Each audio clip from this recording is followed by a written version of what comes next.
caso de Ámbar hoy día sentimos frustración, ¿cierto? Porque él podría perfectamente estar preso, estar en la cárcel y hoy día estaba libre y le quitó la vida a Ámbar. Imagínense lo que siente la familia de Viviana. Porque esa mamá hoy día, esa mamá lo que siente es miedo. A su hija la mataron. Su hija tenía 17 años cuando la mataron y se logra encarcelar al responsable. Pero ¿es realmente justicia cuando una mamá tiene que batallar día a día para que no salga libre el hombre que mató a su hija? Porque un hombre así puede tener beneficio carcelario. Una cosa es cumplir la deuda con la sociedad y cumplir en la cárcel, pero ¿por qué beneficio por un hombre que mató a una joven de 17 años, cuando se obtiene justicia, pero se sigue viviendo con miedo? ¿Es realmente justicia? Lo vamos a conversar luego de ver la siguiente historia. Es una herida que nunca cicatriza, es el sentir de esta madre quien con impotencia ve la opción que el asesino de su hija pueda salir con libertad condicional. Porque ahí se vería que la justicia es cada día más mala, que no lo podrían dejar en libertad. Si se le dio una condena, ¿cómo lo pueden soltar antes? Si el hombre, si fue asesino, va a volver a hacerlo. Lo que pasó con esta niñita, el hombre era un asesino en potencia porque mató 2 personas. Y ahora Ámbar. Viviana Valdés Lillo es el nombre de esta madre. Fue en octubre de 1998 cuando las páginas policiales escribieron una macabra historia que tuvo a su hija como protagonista. Viviana Montenegro fue violada y asesinada por un colectivero en el cerro Rodelillo de Valparaíso. Hoy existe la opción que el autor de estos hechos pueda recuperar su libertad. Y si lo llegaran a soltar de nuevo a los años, va a ser lo mismo. Pero Carrasco tiene que pagar lo que hizo, tiene que estar ahí preso. Que si hubiera salido la pena de muerte habría sido mejor, pero la pena de muerte está abolida acá. Que no le den la libertad, que no se la pueden dar, porque si le hizo un daño a mi hija, es un hombre joven todavía, ¿con qué tranquilidad puede andar una persona en la calle si ese desgraciado andaría suelto, estuviera suelto? Sí, porque va a ser lo mismo, si no, nunca se regeneran ellos, nunca tienen la maldad, la tienen en la mente, no sé dónde. Drogado y con el móvil del robo habría actuado Luis Carrasco Tapia, de 23 años, chofer de colectivo con antecedentes delictuales, confeso autor del crimen de la menor. El presunto homicida fue detenido en horas de la noche por carabineros junto a otros conductores por su posible participación en el rapto de la víctima, confesando durante la madrugada su responsabilidad en el hecho. Viviana Montenegro Valdés recibió un interminable número de puñaladas en un hecho que dejó impactado a todo el país. Policialmente, sí. La motivación, señor. La motivación, eso tendrá que verlo del sumario, ¿no? Sí, es verdad que el hombre consume pasta base, es un drogadicto, pero la motivación fue robo. Ha sido muy fuerte porque le extraño día a día. Día a día. Me siento sola, me siento muy sola. Muy triste la vida sin hijos, y más que se lo han quitado de esa manera tan terrible. Mi única hija, más fuerte todavía, a pesar que para una madre es fuerte una, aunque tuviera más hijos. Pues yo desgraciadamente no la tenía solamente a ella. El 2 de octubre, la Beba, como le llamaban, tomó un colectivo cerca de las 7:30 de la mañana para ir al colegio. Jamás imaginó que se iba a encontrar con Luis Carrasco Tapia, un colectivero de 23 años. En ese entonces, se desvió del camino al sector de Las Lomas con el único fin de robarle su dinero y también su ropa. Lo maten, que lo maten. Yo quiero la pena de muerte para él, que se haga justicia. ¿Pero hasta cuándo? Del colegio tenía prueba ese día ella. Ella estudiaba en Playa Ancha, en el computacional de Playa Ancha. Tenía prueba, una prueba muy importante, y no llegó a la prueba. Y ella era una persona responsable del colegio, no faltaba clase por nada. Y empezaron a llamar, como a las 9 de la mañana, empezaron a llamar. Que la niña no había llegado a clase, tía, ¿qué pasó a la niña, a la Beba que no vino a clase? Yo le decía si la Beba se fue a la hora de siempre. Y no llegaba, y la empezaron a buscar por todos lados y no apareció. Se conectaban sus compañeras, no. Fue el mismo día cuando el cuerpo de la joven fue encontrado por vecinos del sector. Seguía viva, pero agonizaba. Ese día de octubre de 1998, Viviana falleció. La familia organizó una campaña de reunión de firmas para eliminar el indulto presidencial en ese entonces. Como a las 2 de la tarde, antes de todo eso se dio aviso, se buscó en los hospitales, se buscó por varias partes, pero a las 2 de la tarde ya el cuerpo ya se había encontrado, más o menos. Terrible, yo perdí, cuando yo supe en el momento, perdí la conciencia, no me acuerdo. Después recapacité un poco, porque según dicen que me caía al suelo, me paraba, no sé. La historia de Ámbar provocó que esta madre volviera a vivir todo lo que lamentablemente pasó en ese 1998, que por más lejano que se vea, parece como si fuera ayer. Bueno, fue una impresión muy grande, más encima que cerca de acá. No podía creer yo que un padrastro hiciera tanto daño a una niña que tenía solamente 16 años, una Lola, que estaba con muy ánimo de seguir estudiando, y le truncó la vida. Muchos recuerdos, porque más o menos la misma edad, mi hija también tenía su ideal en lo que iba a hacer, lo que quería estudiar. En el año 2000, Luis Carrasco Tapia fue condenado a 40 años de presidio por el delito de robo con violencia y violación con resultado de muerte. Para la madre de Viviana, estos días han sido rememorar la pesadilla, producto que el asesino de su hija ha pedido el beneficio de la libertad condicional. La rabia es la misma, la pena es igual. Por lo menos yo quiero que la ley se cumpla lo que la condena, 40 años, que no salga. Porque ahora ya en septiembre este tipo empieza a pedir la salida. Salen en septiembre muchos presos. Y yo creo que está postulando para salir. Esto no ha sido aceptado, pero Viviana Valdés teme que Carrasco Tapia pueda ser beneficiado con la libertad condicional, tal cual como sucedió con Hugo Bustamante. La madre de su única hija dice jamás cicatrizará la herida que dejó la partida de Viviana. No concibe la idea que el asesino de la beba pueda volver a las calles.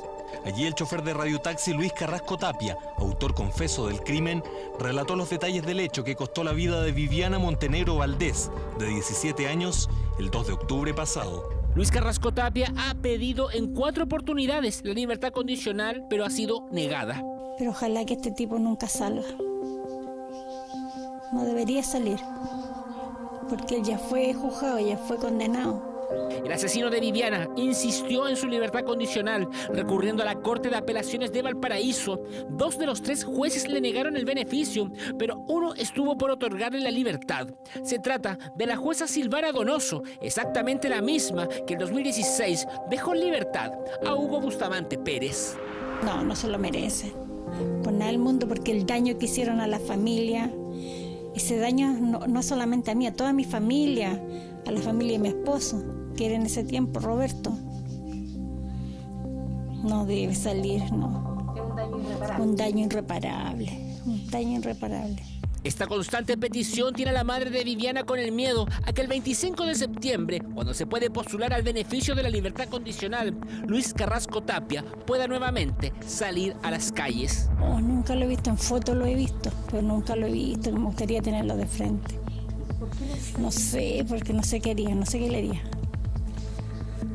Es muy terrible que una persona le quite la vida a su hija. Decirle algo, decirle todo lo que tengo guardado. Un crimen que ocurrió hace prácticamente 22 años y que con la historia de Ámbar Cornejo vuelve a surgir los distintos episodios que se vivieron hace más de 2 décadas. Que están soltando a esta gente que no debería nunca salir. Lo que pasó con Ámbar, ese hombre no cumplió ni la mitad de la condena y salió. El de mi hija Carrasco cumplió 20 años y a los 20 años empezó a pedir la salida al tiro. 2 veces al año pueden postular para salir. Y él en las 4 veces que ha postulado se la han negado. A mí no me puede hacer daño a lo mejor, pero a otra persona uno no sabe con la mentalidad que salen. Y se acostumbran a estar presos, pues hacen lo mismo y vuelven y se quedan. Yo como madre hago que la justicia, que sea cadena perpetua, efectiva. Que si los condenan a 20 años, a 10 o a 15, que cumplan los años que se le dan. ¿Cuáles son los criterios para dejar en libertad a una persona? El debate está planteado y para esta madre nada, pero absolutamente nada puede mermar en algo su dolor. Si dice, no concibe la idea que el asesino de la beba pueda volver a estar en las calles. Viviana, lo primero, muchas gracias por tu testimonio para hablar sobre este tema que a lo mejor usted se lo está cuestionando. ¿Por qué criminales así pueden pedir beneficios del año 2012? Tenemos en pantalla al exministro de Justicia, don Isidro Soliza, que le mandamos un abrazo, que lo vemos ahí en vivo a esta hora. También tenemos al exfiscal Pedro Ortustegui, que vamos a seguir conversando con él. Y además ahí en el centro tenemos a la Daniela Muñoz. Daniela, te quiero preguntar, tú hablaste con la señora Viviana, la mamá de Viviana. ¿Cuáles son los miedos que tiene ella hoy, Daniela? Mira, Nacho, antes de conversar en móvil, yo le quiero agradecer personalmente a Viviana porque dijo que no iba a entregar más entrevistas con respecto a lo que había sucedido a su hija. Sin embargo, ayer igual nos acogió. Y respondiendo a tu pregunta, el principal miedo y que yo también quiero poder transmitir es que este hombre, si llega a recibir esta libertad condicional, ella dice perfectamente podría cometer un delito similar o igual al que sufrió su hija. El dolor que tiene esta familia es enorme. Incluso este suceso que ocurrió hace exactamente 22 años, estamos hablando de 1998, ya ha pasado un tiempo. Ella dice hasta el día de hoy no he podido cerrar la herida. Está la cicatriz, pero todavía está el dolor de la familia. Ella era su única hija en este caso, Viviana Montenegro. Era la única niña, soñaba con tener una familia, con tener nietos, con crecer juntos. Y hoy día, a los 70 años de Viviana Valdés, que es la mamá y que nos dio la entrevista, dice, me siento sola. Y si puedo luchar y pedir justicia para que en este caso mi hija no pueda homenajearla u otra familia se pueda ver afectada por un acto que este hombre podría volver a hacer, entonces me voy a preocupar de exigir justicia. Aquí, antes de darle la palabra a ustedes, el tema es uno. Y es que 2 veces al año, en este caso, estos hombres que están tras las rejas pueden solicitar esta revocación de libertad condicional. La pueden exigir. Y justamente ella hoy día dice, yo no quiero que a los 22 años que lleva en la cárcel salga. Quiero que cumpla el presidio perpetuo que corresponde a los 40 años, Nacho. Y no tener el miedo constante de que pudiera salir y pedir el beneficio. Don Isidro, quiero partir con usted preguntándole, acá las víctimas son las familias de Viviana. En el caso, nosotros lo estamos personificando, lo estamos entregando la historia, pero hay muchas así. Pero ¿por qué un asesino así puede salir libre, don Isidro? A ver, el sistema penal y las sociedades civilizadas entienden o creen que las personas pueden rehabilitarse, incluso habiendo cometido crímenes atroces, repugnantes, horrorosos, y que por lo tanto en algún momento del cumplimiento de la pena, porque además necesariamente en algún momento va a salir en libertad cuando cumpla la pena, uno puede hacer una actividad de ver qué nivel de rehabilitación tiene. Hay viejas frases que dicen que es un contrasentido educar para la libertad a través de la cárcel. Y por lo tanto, la sociedad entiende que el castigo sin rehabilitación no es otra cosa que venganza social y nos pone a todos nosotros al mismo nivel que los delincuentes. Es decir, estamos en la vieja ley del talión, te devuelvo diente por diente, ojo por ojo, mal por mal, dolor por dolor, y trata de transformar la pena en un elemento más civilizado que lo que busca, sin duda, por una parte es el castigo, pero también por otra lo que busca es la rehabilitación. Asumamos la realidad de que algún día van a tener que salir y por lo tanto realicemos actividades que permitan que salgan siendo mejores personas que lo que eran cuando entraron. Ya, pero a ver, hay un punto súper importante acá. Respecto de la reinserción. Buenos días, Carolina Escobar le habla desde acá. Muchas gracias por su tiempo. ¿Cuáles son los porcentajes de exconvictos que después de cumplir su condena o aquellos que tienen este beneficio de la libertad condicional se pueden reinsertar realmente en la sociedad después de haber cometido un crimen como los que estamos hablando? A ver, Carolina, lo que usted plantea yo creo que es el núcleo del problema. Tenemos que asumir los datos de la realidad. No toda la población penal se va a rehabilitar. Ni siquiera en los mejores sistemas penales del mundo eso se consigue. Yo recuerdo cuando era director de Gendarmería ya hace muchos años atrás, habiendo estudiado bastante de cerca el sector carcelario inglés, que se estimaba en esa época el mejor del mundo, aproximadamente el 40% de la población penal era reincidente. Y por lo tanto uno se encuentra con este límite, que son los presos refractarios, que la pena no los va a rehabilitar y la cárcel no los va a rehabilitar, pero son parte de una realidad, existen, van a salir. Y por lo tanto lo que usted hace es gobernar cuándo salen. Y aquí es donde viene la discusión del caso de Bustamante y el otro caso que estaban planteando ustedes, es que la sociedad tiene que regular de qué forma y cuándo salen. Es que yo me quiero detener, don Isidro. ¿Lo puedo interrumpir un segundo? ¿Van a salir cuando cumplan la pena o van a salir antes de cumplir la pena? Es que ahí este tema, y me gustaría volver con usted, pero voy a ir con Pedro también, porque ¿qué pasa si yo soy familiar y a mi hermano, a mis papás o a mi hijo lo mataron? Yo no voy a querer que salga. Yo creo que hay delincuentes, por ejemplo, antes de que cumpla su condena. No voy a querer que pida ningún tipo de beneficio. Si violaron a algún familiar, alguna hija mía, alguna sobrina, yo no voy a querer que tenga ningún tipo de beneficio antes. ¿Por qué lo debiera tener, Pedro? Bueno, evidente. Siempre como personas afectadas, como víctimas, no queremos que se otorguen esos beneficios. Ahora, por eso la ley ha regulado dos sistemas de beneficios, para hablarlo en términos generales. Primero, aquellos beneficios que se otorgan a los condenados a penas inferiores a 5 años, que es donde están las penas hoy día llamadas penas sustitutivas de la ley 18.16, y los beneficios que se otorgan a personas que tienen más de un año de privación de libertad, pero en general son penas superiores a 5 años, como el caso de la libertad condicional, que está regulada en el decreto ley 321. La situación de Viviana es idéntica a la situación del caso de Hugo Bustamante. Están regulados por la ley vigente anterior al año 2019, enero de 2019. En este caso se trata de una condena de presidio perpetuo simple del sistema antiguo, originada en un caso del año 1998. Y por lo tanto, hasta el día de hoy, se le permite acceder al beneficio de libertad condicional cuando se cumplen 20 años. En el caso de Bustamante, era una pena superior a 20 años que se permite pedir la libertad condicional cuando cumpla 10 años. Claro, pero siempre lo vemos, Pedro y don Isidro, siempre vemos estos casos cuando también hay un tema de recursos acá entre medio. Porque nunca hemos visto expuestos personas que tienen plata, que pueden estar ahí defendiendo que evidentemente los que le hicieron algo a su familiar salgan. Pero cuando siempre hablamos de personas que acceden a los beneficios, salen libres y cometen otros delitos, siempre estamos hablando de vulnerabilidad en materia de recursos y en vulnerabilidad social. Entonces, yo creo que es necesario abordar ese tema también, porque ahí es donde abordamos y ejercemos justicia. Vamos a seguir con don Isidro, con Pedro y por supuesto que en el Buenos Días... Oye, ¿sabes que estamos revisando el caso de este asesino que está en la cárcel, que el año 98 cometió un crimen en el cual mató a una niña de 16 años, una joven que tenía todo su futuro por delante? Su madre nos decía que ella teme que este hombre pueda salir de la cárcel porque ya ha pedido 4 veces la libertad y lo podría llegar a volver a hacer. Daniela Muñoz conversó con ella y ella tiene los detalles. Dani, ¿podría llegar a volver a hacerlo?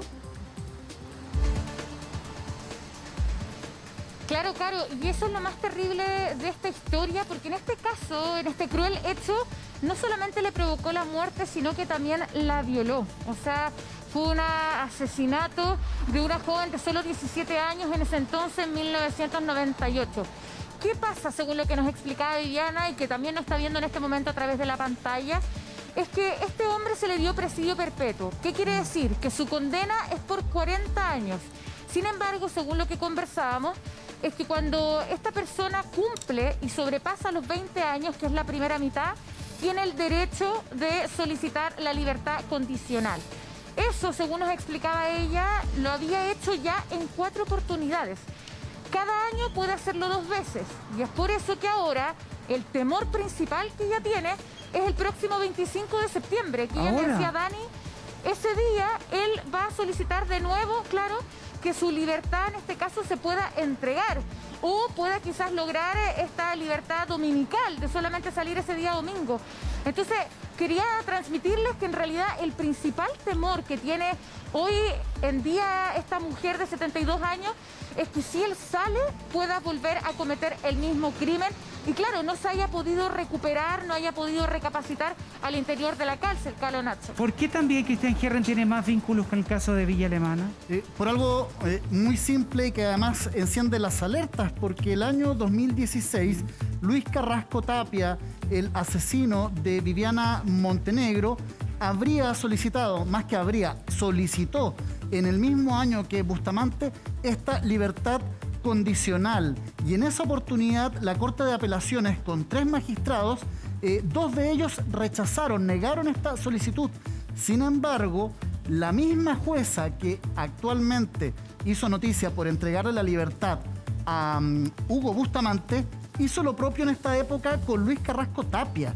Entonces, esta misma jueza que liberó a este doble homicida, también estaba por liberar a este violador y asesino, en este caso de una joven de 17 años. Ese es el gran temor de esta mujer que ha querido contar su historia en este programa y que no está viendo, y aprovechamos de enviarle un caluroso abrazo de apoyo.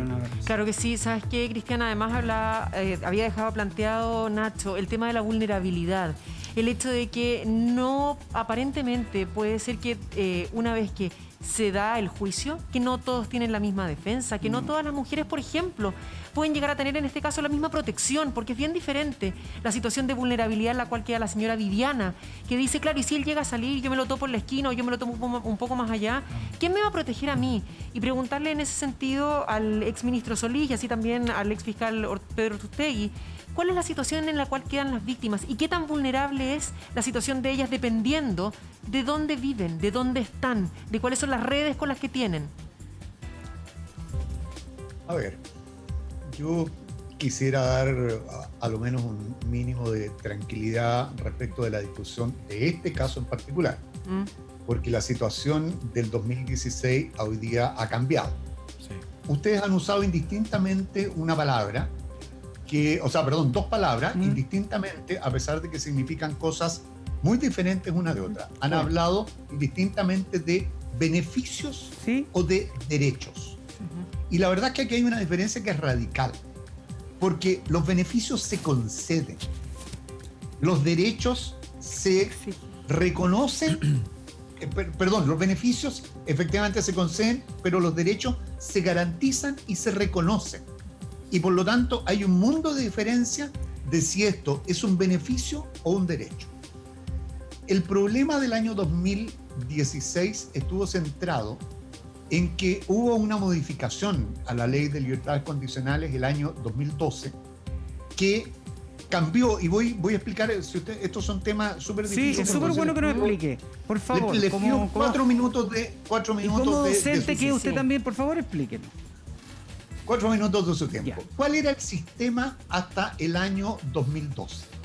El sistema era que Gendarmería entregaba un informe de quienes estaban en la posición de pedir la libertad condicional. Ese informe iba a una comisión de libertad condicional que estaba integrada por jueces, y esta comisión recomendaba otorgar, de acuerdo al informe de Gendarmería, otorgar o no otorgar el beneficio. Y esa resolución de recomendación iba a las manos del secretario regional ministerial, una autoridad administrativa dependiente directamente del ministro de Justicia. Yo no fui así del Ceremi de Justicia. Exactamente cómo funcionaba el sistema, y por lo tanto era en definitiva el secretario regional ministerial quien decidía entre la propuesta hecha, la recomendación hecha por la comisión, tomando en consideración todos los antecedentes. Como el secretario regional ministerial es quien en las regiones tiene el trato directo con Gendarmería, el mecanismo automático es que el secretario regional ministerial tomaba el informe de Gendarmería, lo ponderaba y le daba un valor. El año 2012, producto de una circunstancia, o de dos circunstancias bastante particulares, la primera, hay una crisis de hacinamiento carcelario muy grande. Se propone esta famosa hoy día, como yo digo, ley 20.587, que en su momento nadie tomó en consideración, que toma una decisión muy radical, que es modificar el sistema de concesiones de la libertad condicional. ¿Ya? Entonces, elimina a los secretarios regionales ministeriales y radica en lo que denomina una autoridad técnica e independiente, que es solo la Comisión de Libertad Condicional, la facultad de otorgarlas, pero con una presentación que en el mensaje, yo los invito si alguien se interesa, pero las cosas son, claro, son a lo mejor apasionantes para nosotros. En el propio mensaje de la ley lo que hace es criticar duramente la actividad que han tenido hasta ese momento los secretarios regionales ministeriales, diciendo que con su ejercicio restrictivo han limitado el ejercicio de este derecho, y por primera vez se pone la palabra derecho. ¿Me permite, exministro? La libertad condicional deja de ser un beneficio y pasa a ser un derecho, pero además lo otorgan los tribunales de justicia. Sí, ahí es donde cambia totalmente la visión del instituto. Claro, yo comparto la explicación que en el fondo nos hace entender a nosotros por qué está pasando esto y por qué estamos viendo que asesinos tienen la posibilidad de quedar libres. Primero, el gran problema es transformar un beneficio y dejarlo como un derecho, porque hasta el día de hoy asesinos y violadores tienen el derecho de quedar en libertad. Ahí te hago una precisión. No hasta el día de hoy, porque a partir del año 2019, producto de la realidad, se vuelve a modificar la ley, y ahora sí el Congreso tiene el cuidado, porque como siempre la discusión fue entre estas palabritas, beneficio o derecho, sí. El Congreso tiene el buen cuidado de poner, incluso machaconamente, artículo por artículo, se puede postular a este beneficio, se puede pedir este beneficio, se concede este beneficio. O sea, hoy día está claro de que es un beneficio que se concede si la autoridad supone que el tipo está en condiciones de gozar del beneficio. Si finalmente es el sistema, la queja de la sociedad de nosotros es cuando un sistema y las leyes no se ponderan, porque existen efectivamente esas leyes, pero esas leyes se tienen que ponderar, y en el fondo que el informe de Gendarmería antes era válido y ahora se transforma en un mero documento. Claro, eso creo, Ignacio, que hay un fondo en eso. No puede ser como opinable el informe de Gendarmería, eso es lo que uno opina, pero vamos a seguir conversando esto. Es desigual lo que estamos hablando. Aparece la abogada Janet Luna en pantalla también para conversar con ella y también con el ex fiscal Ortuztegui. Abogada, a usted le pregunto, ¿es desigual? ¿Cuáles son sus reflexiones al respecto de lo que estamos conversando? Sí, mira, no concuerdo en todo lo que se ha dicho, porque no existe igualdad ante la ley. Las víctimas han sido invisibilizadas por el sistema de política criminal que se ha instaurado en Chile. Las víctimas no tienen abogado gratuito como si lo tiene el imputado. Las víctimas no son consultadas para la libertad condicional. Las víctimas ni siquiera son notificadas antes de enterarse por la prensa de que su victimario ha salido a las calles, de que su violador, de que el asesino de su familia ha salido a las calles. Por lo tanto, las víctimas hoy día sufren una tortura permanente. Yo he conversado con la unidad de delitos violentos Laura Vitt de las fiscalías, y ellos me dicen, cuando nosotros nos enteramos de que de las libertades condicionales vamos revisando uno por uno, y si hemos tenido algún caso de víctimas de delitos violentos, les avisamos por un acto de humanidad para que no se vean impactados con las noticias. Así que, en definitiva, las víctimas han estado absolutamente abandonadas, y aquí se requiere una ley de garantías integrales para las víctimas. Por otro lado, respecto de lo que se dice del beneficio o derecho, al año 2016, en que el caso de Hugo Bustamante, del asesino rematado, Hugo Bustamante, salió en libertad condicional. Fíjense que habían dos tipos de jurisprudencia de la Corte Suprema. Unas que señalaban que las comisiones tenían el derecho de que, pese a que se cumplieran los requisitos objetivos para la libertad condicional, podían denegar la libertad condicional, siempre y cuando no se hubiese formado la convicción de que el reo iba a reinsertarse adecuadamente en la sociedad. Y existía otro grupo de sentencias de la Corte Suprema, Tribunal Máximo de nuestro país, para los que nos están escuchando y viendo en el canal, que señalaba que efectivamente era un checklist, y si se cumplía el checklist tenían que liberarlo. Ahora, la consulta es, ¿por qué la comisión en el caso del homicidio del asesino de Verónica y de Querito, el 2016 opta por una de las posiciones jurisprudenciales y doctrinales y no por la posición doctrinal que protegía a la sociedad y a las víctimas? Abogada. Dos, ¿cuáles son los antecedentes que tuvieron a la vista? Sí, justo, Y además, ¿cuál es el peso que se le da a cada uno de ellos? Porque, de nuevo, el informe de Gendarmería debe haber sido tomado tanto como el resto de las situaciones que tenía, haber participado en talleres, el buen comportamiento, etcétera. Ahora, ir con el exfiscal Ortustegui, ¿cómo quedan las víctimas de indefensas? Porque, en definitiva, de nuevo, si fuiste atacada tú, o si fui atacada yo, o mi hija, o mi madre, y el tipo que la atacó simplemente queda libre porque participó en un par de talleres. ¿Y quién me protege a mí? ¿Cuántas veces tenemos que decir que había una orden de alejamiento del agresor a la víctima? Ya ni siquiera estoy hablando de un delincuente, estoy hablando de un agresor, de una expareja, de un hombre X. Y eso después no se cumple y tenemos que hablar de un femicidio. Quisiera explicar algo antes también para orientar la nota respecto a los beneficios. La persona que es condenada a un presidio perpetuo, es para toda la vida. Eso significa presidio perpetuo. Y la diferencia entre el presidio perpetuo simple y el presidio perpetuo calificado es que a la persona se le permite acceder, como bien dijo Isidro, a este beneficio de libertad condicional. En el caso del presidio perpetuo simple, a los 20 años, y en el caso del presidio perpetuo calificado a los 40 años. Pero es un acceso al beneficio, nada más que eso, a poder postular y que la comisión, actualmente la Comisión de Libertad Condicional, pueda otorgar o no este beneficio. Claro, pero ¿por qué fiscal? Pedro, ¿por qué se inclinan, lo que decía la abogada Luna, por qué se inclinan por eso? Si pueden analizarlo, tienen la opción de dejarlo, ¿por qué se inclinan por el checklist o la etapa del beneficio? Ahora, aquí volvemos a hablar de la desigualdad. Aquí, que una persona, que las víctimas no tengan derecho tienen el derecho a defenderse, pero contratando a alguien. Sí, aquí no les pagando. Y aquí finalmente volvemos a un tema de desigualdad que también termina en el tema, o parte en el tema de los recursos, porque cuando la abogada Janet, y que se lo quiero preguntar a usted, don Isidro, dice que le avisan a las familias cuando obtiene el beneficio voluntariamente. Y una familia que no tiene ningún recurso, no tiene ninguna opción de tener un abogado que esté constantemente chequeando si el que violentó a su familiar va a salir o va a pedir el beneficio. ¿Por qué no existe una defensoría pública de las víctimas, don Isidro? A ver, Ignacio, yo lo que dice la colega es cierto, y la verdad es que es mucho peor de lo que ella dice. Porque no es solo que hoy día no estén contempladas, sino que como no están contempladas en el procedimiento, porque terminado el juicio termina con la condena para el sistema. El juicio termina con la condena. Claro.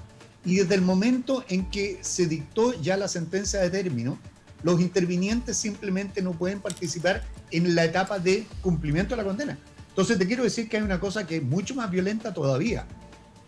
Cuando funciona la Comisión de Libertad Provisional, y se ve habitualmente, hay ocasiones en que hay víctimas que tienen todavía abogado, que tienen la preocupación, que tienen justamente todos estos sentimientos que son muy legítimos de rabia y también de miedo, y que tratan de asistir a la sesión. Los abogados defensores han solicitado que esas personas sean expulsadas de la audiencia porque no son parte de los intervinientes. Pero don Isidro, reflexione usted mismo, por favor. Y el tribunal simplemente toma la resolución de expulsarlos de la audiencia. Reflexione usted mismo, ¿qué le pasa? Lo que ella está diciendo, o sea, yo creo que la verdad eso es una brutalidad. Eso absolutamente es una brutalidad. Yo creo que efectivamente una de las facetas en que nuestro sistema de enjuiciamiento criminal está al debe es que hay que equilibrar, hay que tener paridad de armas entre las víctimas y los imputados. Isidro, pero esto es una cuestión, netamente de plata, y al mismo tiempo una persona que es una víctima, una persona que es una víctima no está siendo nuevamente agredida porque tiene que además desembolsar recursos que puede que tenga o no tenga, cuando tiene que defenderse o demostrar frente a la justicia de que fue agredida. Pedro puede hablar con mayor propiedad que yo. La sociedad, el sistema entiende, la sociedad entiende que quienes ejercitan la acción penal en favor de la sociedad es el Ministerio Público. O sea, la persecución penal la hace el Ministerio Público a nombre de la sociedad y a nombre de las víctimas. Es importante, hay problemas de funcionamiento, y Pedro los conoce perfectamente. Ahí voy a aclarar, ha estado en los dos lados del escritorio. No siente que realmente el Ministerio Público lo considera poco, pero esos son criterios. Vamos con Janet y luego con Pedro. Sí. el Ministerio Público representa a la sociedad. Hemos trabajado con la ONG Abogados por Chile constantemente para decirle a las víctimas que no tienen abogado en el proceso penal. Y esto es súper relevante porque cuando van con abogado, uno como querellante particular colabora con el fiscal, lo ayuda. En un caso de una niñita que fue violada, que atendimos con la ONG, violada por su papá, que todavía ni siquiera son acusadas acá en Valparaíso. Resulta que llegamos a la audiencia y el fiscal que estaba de turno ese día recién estaba leyendo en los papeles en un momento. ¿Me entienden? Entonces acá debemos ser enfáticos. Las víctimas no tienen, ni siquiera tienen una mesa aparte del fiscal. O sea, eso demuestra que el sistema nunca consideró a la víctima en forma independiente como sí lo hacen otras legislaciones. Por lo tanto, acá es importante también que ustedes sepan que existe ya el proyecto tramitado, lo conversábamos con el diputado Gonzalo Fuenzalía, del Defensor Público de las Víctimas. Lo anunció el presidente hace como 3 meses, ¿no? Por ahí. Sí. Está en la espera de liberación de fondos de la SECPRES. Bueno, yo acá llamaría, de la DIPRES, perdón, yo llamaría a apurar ese proyecto porque acá no podemos hablar de una ley ámbar, no podemos hablar de una ley consuelo, de una ley... Todos los nombres. Acá tenemos que hablar de una ley de protección integral a las víctimas para que no tengamos que estar sacando legislaciones reaccionarias, sino propositivas. Y desde esa perspectiva es que nosotros hemos hecho un llamado a todos los poderes del Estado y particularmente hoy día al Poder Judicial. Don Isidro sabe, y el fiscal también que nos acompaña, todos los que hemos estado en esto sabemos que la política criminal que hoy día aplica el Poder Judicial es derivada de una ideología del garantismo, es decir, que respetemos las libertades y los derechos constitucionales de los imputados, y creo sí, pero por otro lado, ¿cómo vamos a decir que un reo rematado se va a reinsertar a la sociedad si el Estado ni siquiera ha sido capaz de reinsertar a los menores vulnerados del Sename y los manda a los 18 años a la Pero calle? Janet, la pregunta es, ¿hay jueces que son más garantistas que otros? Obviamente, mira, si ustedes estudian el caso de la ministra Silvana Donoso, que es una persona muy inteligente y tiene, al igual que las universidades enseñan el garantismo, ustedes estudian los fallos de julio y siempre es el voto minoritario en relación para aprobar libertades o denegar prisiones preventivas a presuntos culpables. También está el caso de que ella estuvo a favor de una libertad condicional del asesino y violador de una niña de 17 años durante el transcurso de este año. Ahora, los jueces son independientes, por lo tanto, en las sentencias judiciales uno podrá usar los recursos de apelación, etcétera, pero no existe otra injerencia. Sin embargo, aquí tenemos un problema de política criminal. ¿Por qué? Porque las deficiencias de las cárceles saturadas, las deficiencias del Estado para la reinserción social adecuada, la están pagando las víctimas y la están pagando pero hoy día sociedad. estamos hablando, Janet, de un tema de recursos. Entonces, cuando tú lo mencionas, y me voy con el ex fiscal Ortustegui, aquí tú dices de la dirección de presupuesto. O sea, nosotros tenemos conciencia, al señor Acevedo tenemos que hacerle el llamado a que evidentemente la dirección de presupuesto tiene que estar también de parte de nosotros, de parte de los chilenos, y es importante ponerlo en la lista, en las primeras listas de inversión aquí. Pedro, es tan así un tema de recursos, por eso hoy día no se aprueba eso, no tienen defensa las víctimas, ¿no? A ver, es importante explicar que en el sistema acusatorio, que es un sistema importado de otros países, nuestro sistema anterior, el sistema antiguo era un sistema inquisitivo que nosotros heredamos los españoles. Pero el sistema acusatorio no contempla la figura del querellante. Eso nosotros lo conservamos del sistema antiguo, porque en los sistemas acusatorios puros solamente está el Ministerio Público, el fiscal, representando los intereses de la sociedad en contra del imputado. Nuestros legisladores optaron por mantener la figura del querellante para representar a las víctimas. Y ahora la pregunta que nos hacemos es si las personas tienen que tener acceso o no a un abogado gratuito que los represente. Bueno, la opinión está dividida, porque sería en el fondo de alguna forma duplicar la representación de la víctima, que de acuerdo a la Constitución el Ministerio Público tiene la función fundamental no solamente de investigar y ejercer la acción penal, sino que también de proteger a la víctima. El Ministerio Público, a través, justamente como dice Janet, a través de las unidades de protección de víctimas y testigos, las URAVIT, de proteger a las víctimas. Lo que no puede hacer el fiscal es ejercer justamente la acción civil que está reservada para los abogados que pero presentan Pedro, la querella. es súper importante, informarnos de todo este proceso, la opinión de los tres, a Janet, agradecerle a don Isidro y a Pedro también por estar formando parte de esto y entregarnos información para nosotros poder también opinar y decir para dónde, a quién más presionamos para que también este tema deje de ser un tema de desigualdad. Un abrazo a los tres, muchas gracias por estar en el Buenos Días a todos. Le doy el